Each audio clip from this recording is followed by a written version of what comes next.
Hello, ladies and gentlemen. Today we talking about on science of stress, testosterone, aggression, and motivation. Stress is often portrayed as a negative force, something to be avoided at all costs. But that's a mistake in perception, not in biology. Stress is a natural, powerful response that the human body has developed over thousands of years. It's not designed to break us, it's designed to prepare us. Stress shows up when something matters, when there is something at stake, whether that's a deadline, a goal, a risk, or a moment that demands your full presence. In fact, the stress response is the body's way of saying, this is important, pay attention, get ready. It's not the enemy, it's a biological signal that you are engaged in life. When we feel stress, several things happen in our body almost immediately.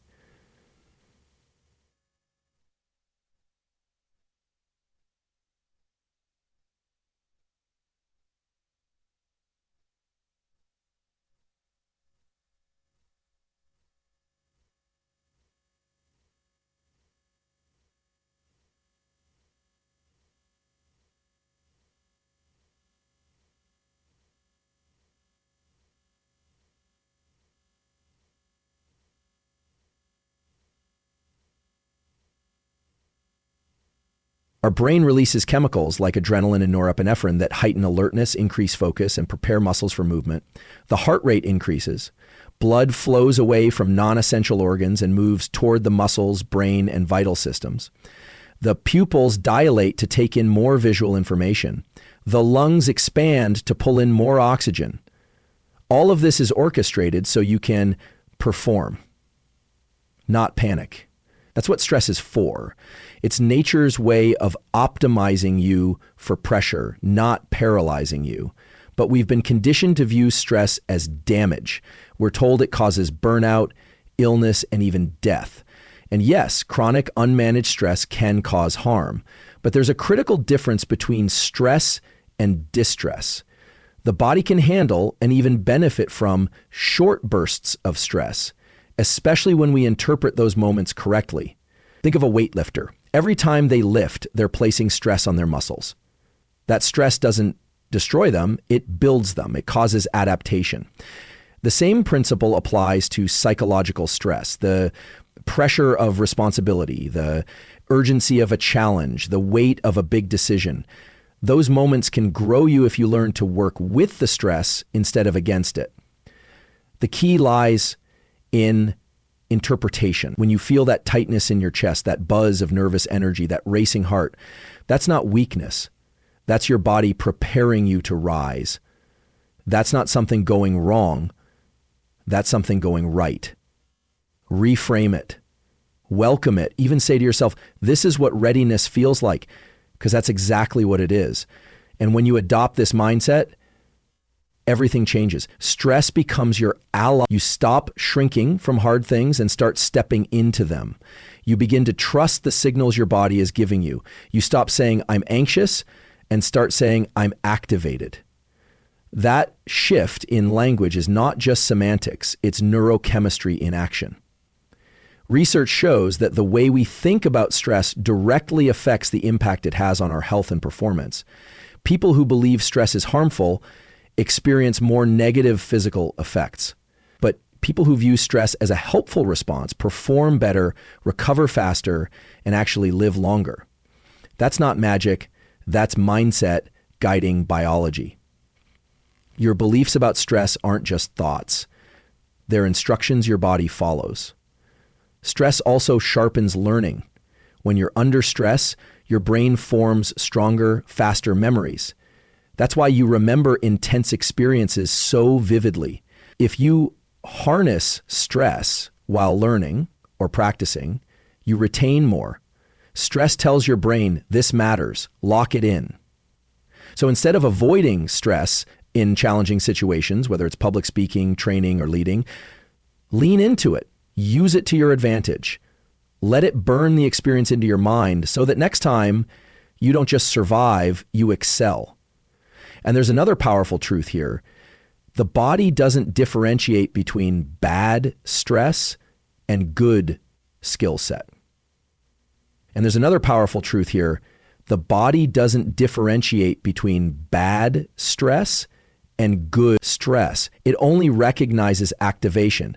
So when you voluntarily place yourself under pressure through cold exposure, intense exercise, or setting stretch goals, you train your nervous system to handle future challenges with more resilience. You become stress adapted. You raise your threshold. That means what once overwhelmed you now sharpens you. You build capacity. You grow your zone. You create a nervous system that isn't afraid of pressure. It performs under it. Testosterone carries a reputation forged in gym mirrors and locker room myths, yet its true power extends far beyond biceps and bench presses. At its core, this hormone is a molecular message that whispers, move forward. It is produced in both men and women. Yes, women produce it too, through the coordinated efforts of the hypothalamus, pituitary gland, and the gonads or adrenal glands. When levels rise within a healthy range, neural circuits in the prefrontal cortex and basal ganglia light up, amplifying focus, persistence, and willingness to take calculated risks. That surge you feel when you set an audacious goal or sense high stakes in the air, much of it is testosterone nudging dopamine pathways, urging you to step closer to your objective rather than retreat. Think of it as biological courage, not reckless bravado, but a subtle push that says, you can do this, keep going. Crucially, testosterone is not a static dial preset at birth. It is a dynamic feedback loop between biology and behavior.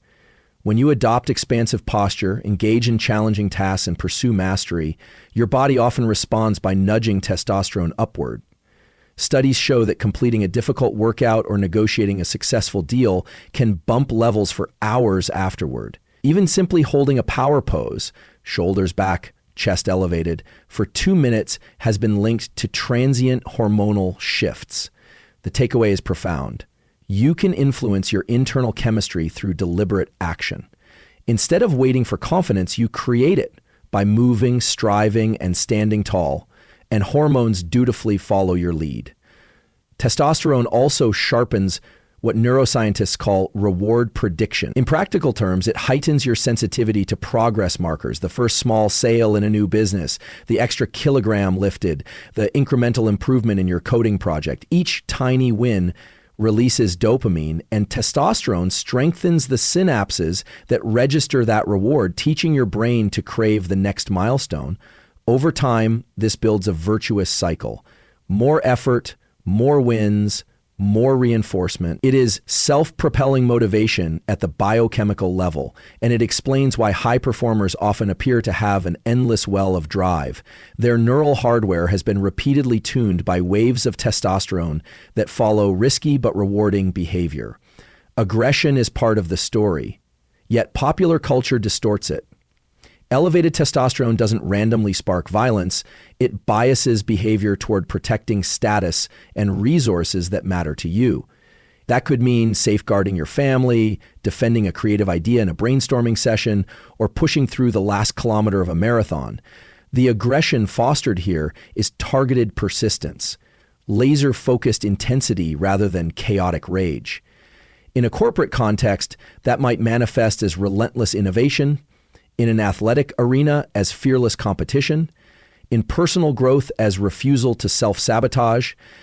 Harnessed properly, it is the fuel for disciplined execution. Sleep, nutrition, and light exposure modulate this system as well. Deep rest, restorative sleep maintains the hormonal rhythms that peak in the early morning. Zinc, healthy fats, and adequate protein provide raw materials for synthesis. Morning sunlight anchors circadian clocks, supporting the natural rise and fall pattern that primes energy for the day. Conversely, chronic sleep deprivation, excessive alcohol, or a sedentary lifestyle suppress testosterone, dulling motivation and resilience.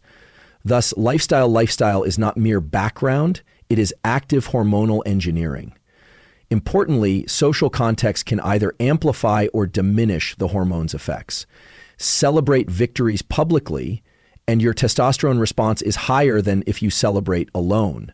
Conversely, persistent social defeat, bullying, chronic criticism, isolation, can lower baseline levels. Surround yourself with mentors who model strength, peers who push standards upward, and environments that reward courage, and your endocrine system responds in kind.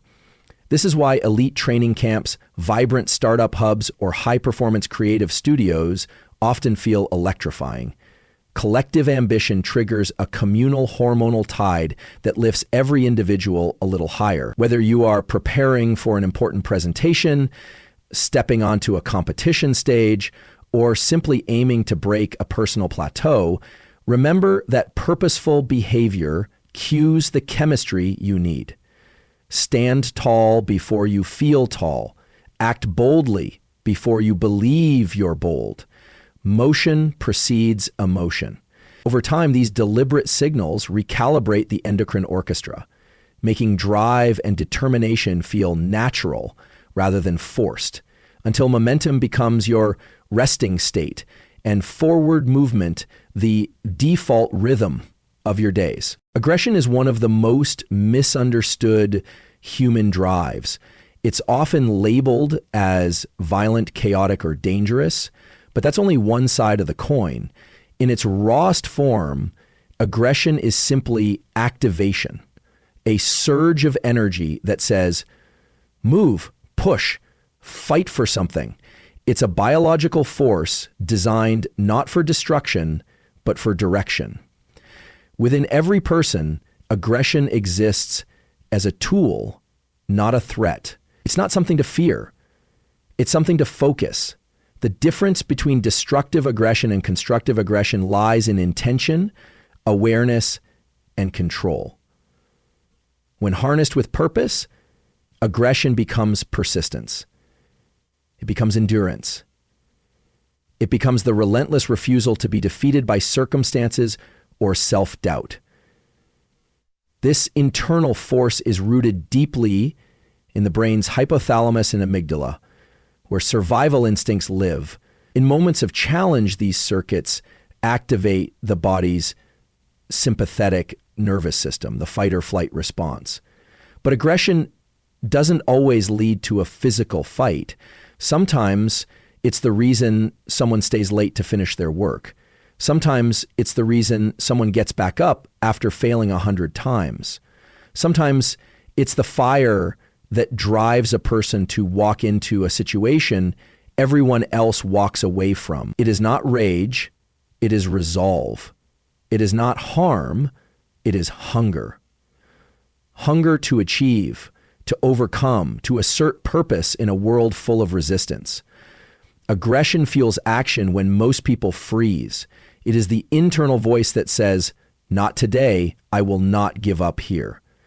It's what soldiers carry into battle, what athletes summon in the final seconds, and what leaders tap into when the world starts to collapse. And here's the deeper truth. Aggression isn't always loud. It doesn't have to be screaming, punching, or dominating. Sometimes aggression is silent. It's the focused look in someone's eyes who knows what they want. It's the stillness before the breakthrough.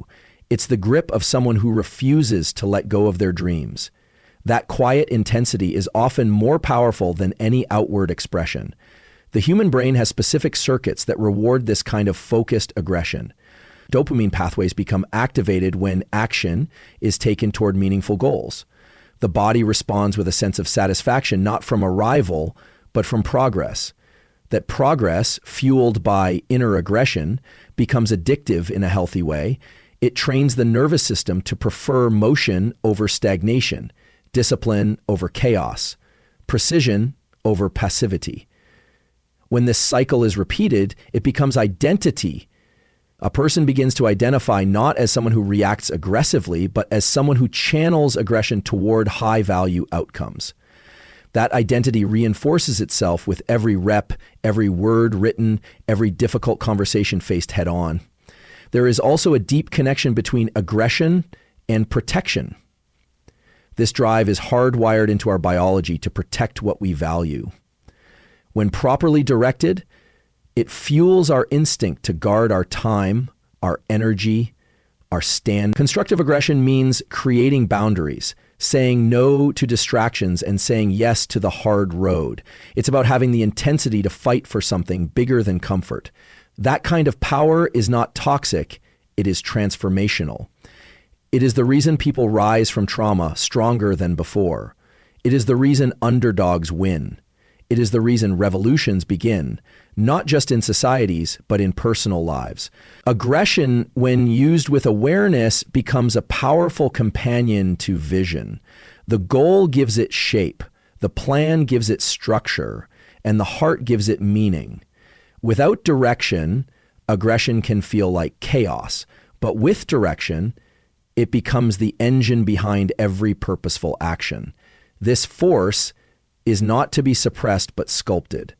It can be refined through discipline, elevated by values, and focused by clear intention. Physical practices like martial arts, weightlifting, endurance sports, or even intense breathing drills have long been used to awaken this force and teach it control. In those moments of extreme effort, when the body wants to quit, the aggressive will steps in, not to destroy, but to declare, I go further. When people see aggression only through the lens of harm, they miss its hidden role in greatness. They forget that every masterpiece required the artist to battle through doubt. Every innovation required someone to push past ridicule. Every act of courage was carried by someone who decided to stand up when fear begged them to sit down. Aggression is not a flaw of the human spirit, it's a part of its fire. The question is not whether you have aggression. You do. The question is whether you'll let it leak in frustration or focus it into forward movement. Because when it's mastered, aggression stops being a weapon and starts becoming a compass pointing toward who you're meant to become. Motivation is one of the most misrepresented forces in human behavior. It is often mistaken for a burst of energy, an emotion that magically appears when conditions are right. People say they'll start working when they feel motivated, they'll change their life when motivation arrives, as if it's something you wait for, something that strikes like lightning. But the truth is that motivation is not a feeling you chase, it is a system you build. It is structured, not spontaneous. It is designed by repetition, not gifted by chance. The reason some people appear endlessly driven while others constantly stall is not because of willpower or luck, but because some understand the mechanics of motivation and others don't. Inside the brain, motivation lives in a circuit built for seeking, not sitting. The dopaminergic pathways, particularly those involving the ventral tegmental area and the nucleus accumbens, are not activated by success alone. They're activated by pursuit, by effort, by forward motion. Dopamine, the neurotransmitter most linked to motivation, is not simply a reward molecule, it's a chemical of anticipation. It surges not when you achieve the goal, but when you move toward it. Now, we deem, and so some of us, that means the very act of starting, of stepping into the unknown, begins to generate its own internal fuel. Motivation is built by behavior. You act, and then you feel like acting more. You move, and then you feel like moving more. Action creates energy, not the other way around. This understanding changes everything. Because if motivation follows action, then waiting to feel ready is a trap. It means you'll never begin. It means your dreams will always exist in a realm of potential, never reality.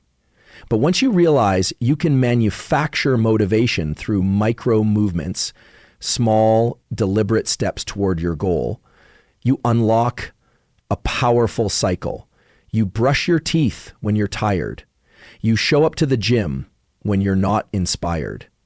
You write the first sentence even when your mind says it's not ready. And through that discipline, through that seemingly small act of defiance against inertia, the reward systems in your brain start to light up. You feel a little better. You feel a little more focused. You feel the wheels turning again. That's the system at work. That's not luck. That's neurobiology responding to effort. The most dangerous myth is that motivation is supposed to feel good all the time. It doesn't. In fact, high performers often rely on structure more than inspiration.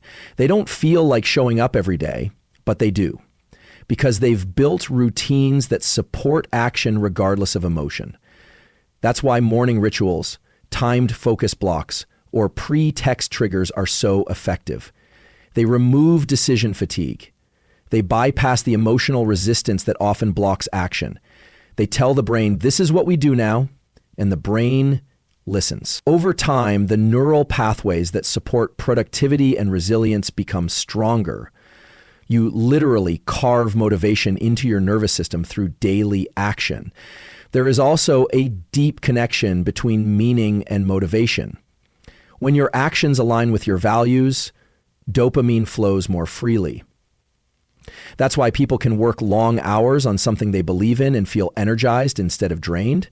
Purpose enhances persistence. Goals that are emotionally charged create stronger motivational systems than goals that are only intellectually chosen. When you know why you're doing something, even the hard parts feel worth it. That why doesn't need to be dramatic, it just needs to be personal. Whether you want to provide for your family, transform your body, build a legacy, or prove something to yourself, that internal clarity serves as fuel. You return to it on the hard days. You let it anchor your process. It's also important to recognize that motivation works on a rhythm. It has peaks and valleys. It cycles like every other biological process.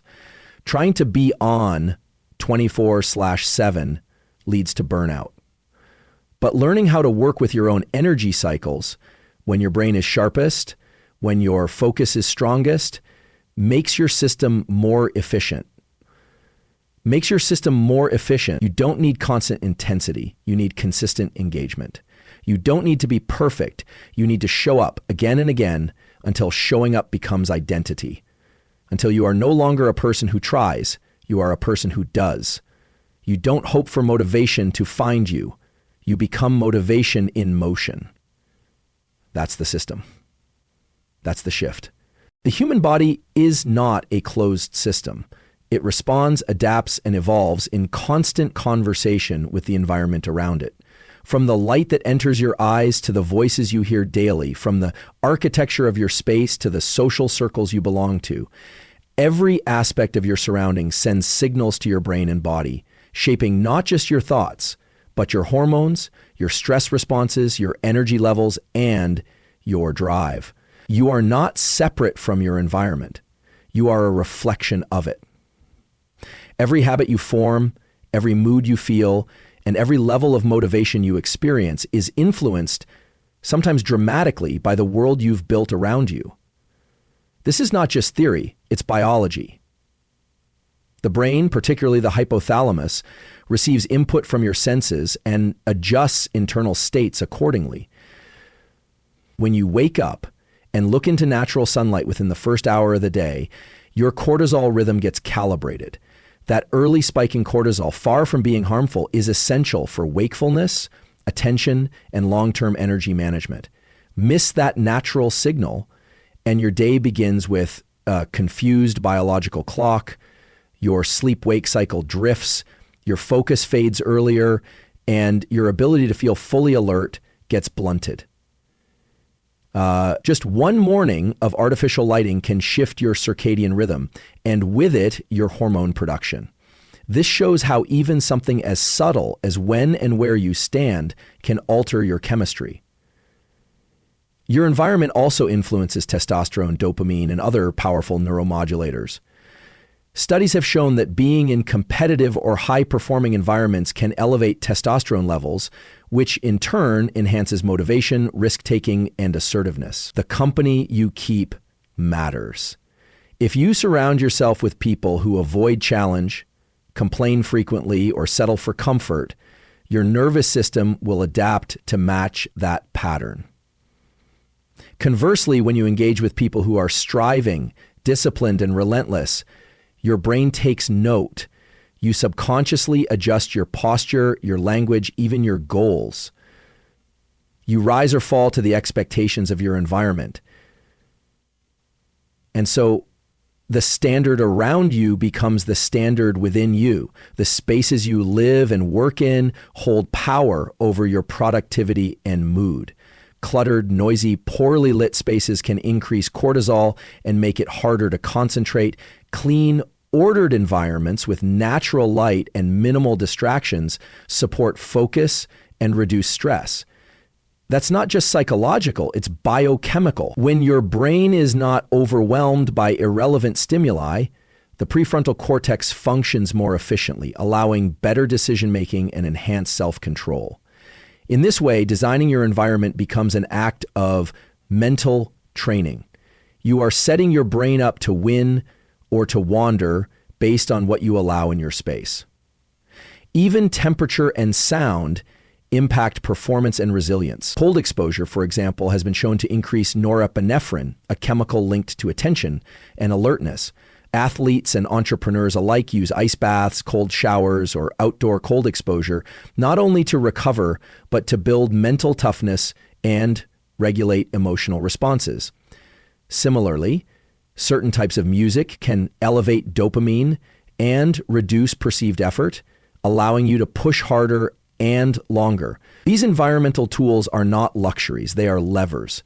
They are how you sculpt your inner state from the outside in.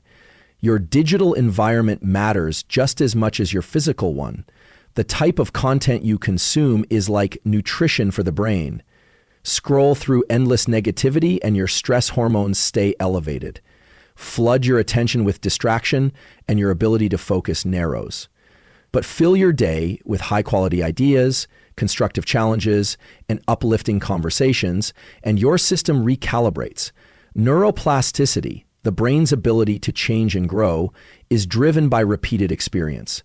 If your digital environment is chaotic, reactive, and scattered, that's the brain you're building. But if it's intentional, focused, and enriching, you create a neural foundation for deep work, resilience, and drive. Social hierarchies and emotional climates also shape hormonal patterns. If you constantly feel dominated, dismissed, or unseen in your environment, your stress hormones elevate while testosterone and dopamine drop. But when you feel respected, challenged, and seen, your brain produces the chemistry of confidence. That's why healthy environments are not soft, they're strong. They challenge you without crushing you. They demand more of you while supporting your growth. They make you feel like effort is rewarded, like progress is possible. And when that happens, your biology aligns. Your nervous system begins to expect success. Your body learns to show up with energy instead of hesitation. Every input creates an output. Every sensory experience writes instructions for your cells. That's how powerful the environment is. Whether you're aware of it or not, you're always being shaped. The question is, are you choosing to shape it back? Are you selecting environments that pull the best out of you, that trigger your focus, that stretch your limits, that remind you of what's possible? Because your body listens, your brain records, and your biology obeys the signals it's given.